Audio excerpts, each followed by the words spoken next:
Ay guys, magbago na tayo episode 10. Ito yan eh.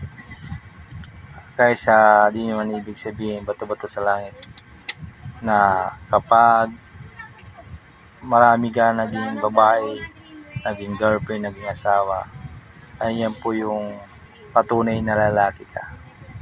So guys, tingnan natin yung giging resulta.